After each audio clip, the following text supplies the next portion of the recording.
This work was commissioned in 1967 for the Abbey Festival for the Music Group of London to play, a superb group made up of the principals of the main London orchestras.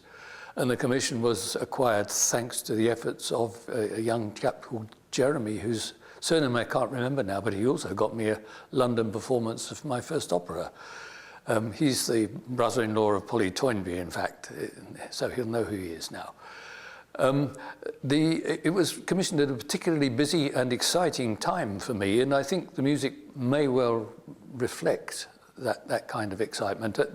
I just completed my second piano sonata, which is for two players, just recently recorded by Richard Casey and Ian Buckle on a Prima Facie label. I was also quite busy working at Shots as head of production and chief house editor for contemporary music. And I had a backlog of 50 scores, plus 2 new operas and a whole pile of new chamber music to look after to get through on sale and into performance. So things were pretty mad. And on top of that, I was helping to organize the first of the SPNM Composers Weekends, which took place that March, a very exciting event which then ran on for some years after that.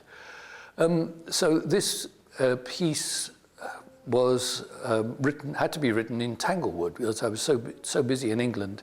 I managed to get a Margaret Lee Crofts Fellowship to go to Tanglewood as what you might call a mature composition student studying with Schuller.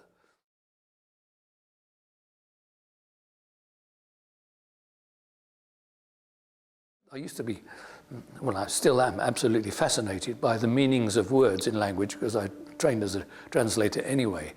And Hosanna in Hebrew, Hoshana, it doesn't mean hooray or anything like that. It means pray for or support for whatever you're saying Hoshana about.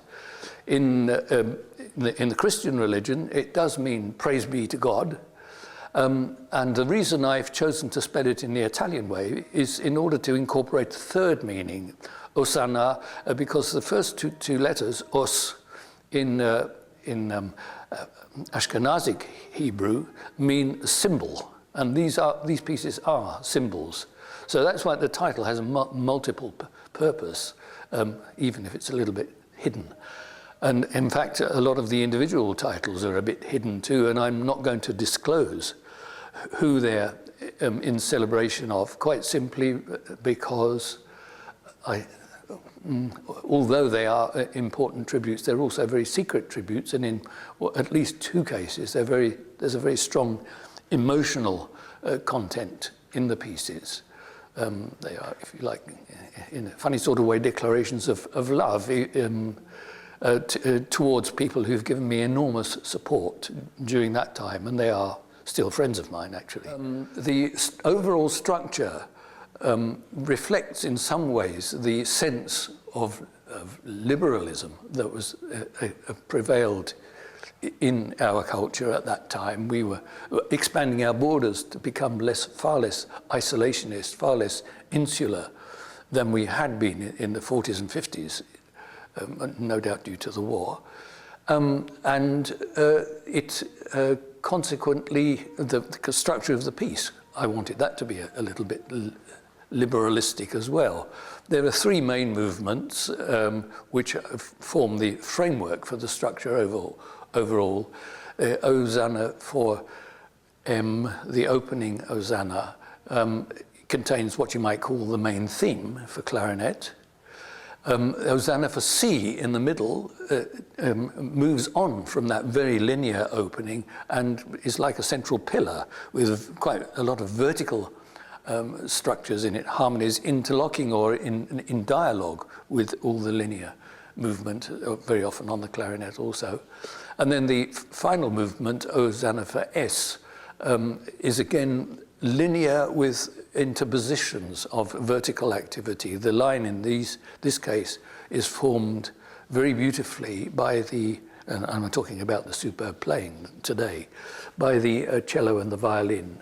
they go all the way through, gradually rising and rising to the top. And in fact, at the very end, the cello rises above the violin, playing very, very high harmonic. The G sharp, I think it is.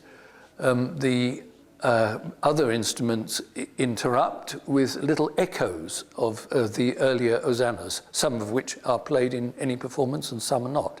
In fact, overall, there are not 9 or 10, there are 14, or to be absolutely honest, 15, one of which got lost, unfortunately. That is the overall structure of the piece. Well, I've talked about the Osanna for M, which is just a beautiful, gentle line for solo clarinet with little pieces of gentle support by the cello, enriching the sound world for the piece.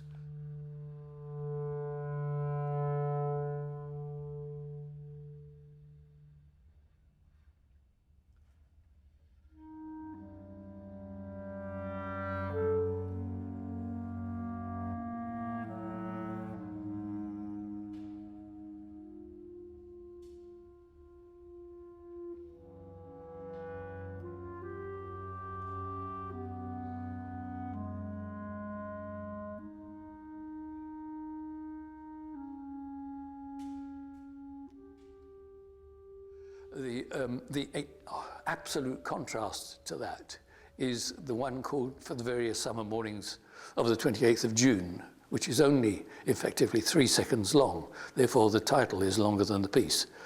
And that's a wild kind of shout of excitement. Quite simply, I was sitting on the plane on the way over to Boston. First time I'd had a chance to escape from England for something like, yes, 8 years anyway. And it was wonderful flying over to the States, and I just wrote this piece in the space between having glasses of wine.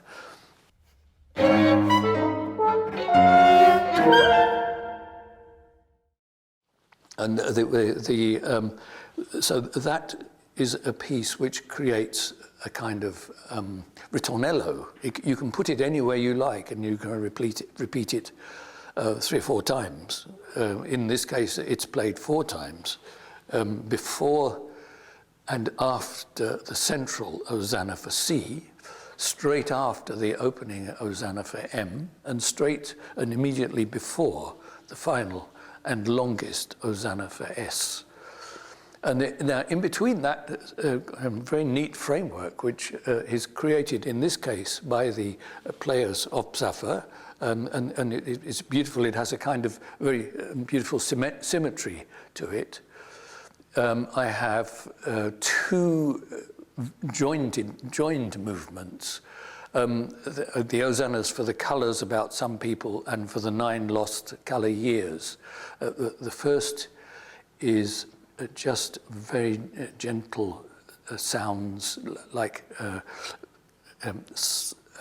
clusters, decorated by clusters on the piano, very, very quietly, and they're with crescendos and diminuendos, like an indrawn breath. A succession of these, and then for the 9 lost colour years, which immediately follows, it's like the second half of the piece, is a kind of loud guffaw, like the expulsion of breath, a relaxation of the tension that's been building up in the previous movement.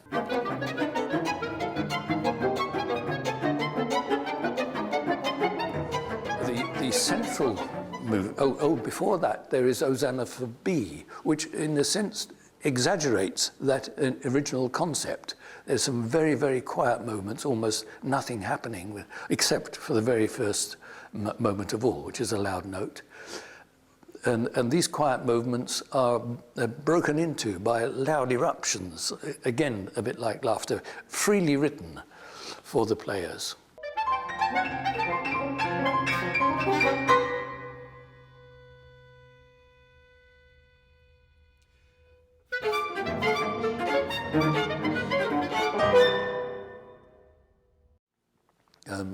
So that's like a development of the previous pair. Then we have Osanna for C, which, as I said, takes the line and puts these pillar-like vertical structures on the top of it, and that takes, to a certain extent, it's the clearest variation on the first movement.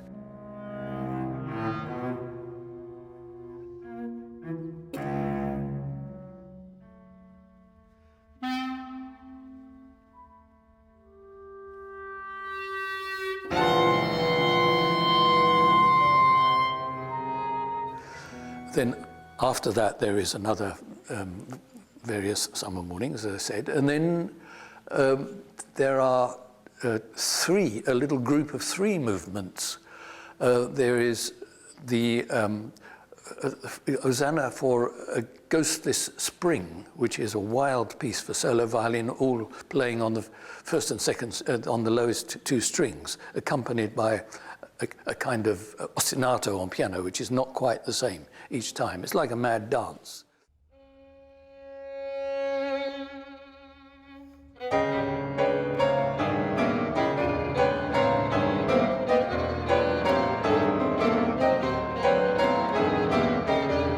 Then there is Still Autumn, which is all the players play beautifully freely. They're just in pairs, each pair independently of the others, working through a very, very slow elaboration of the original clarinet line.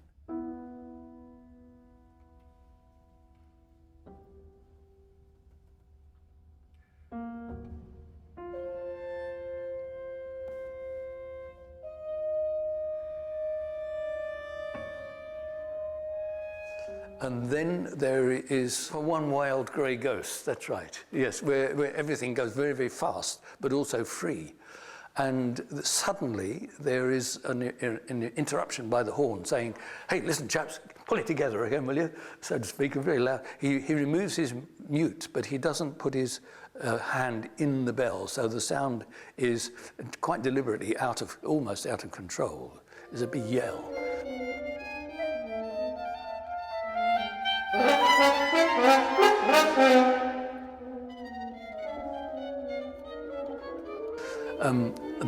That brings it to the whole thing, in a sense, to a climax. Then after the various summer mornings again, we have the final and longest, it's about 7.5 minutes, movement, which is a slow contemplation of everything that went before, supported throughout by this very gentle pairing of violin and cello, ending very, very, very quietly and gently.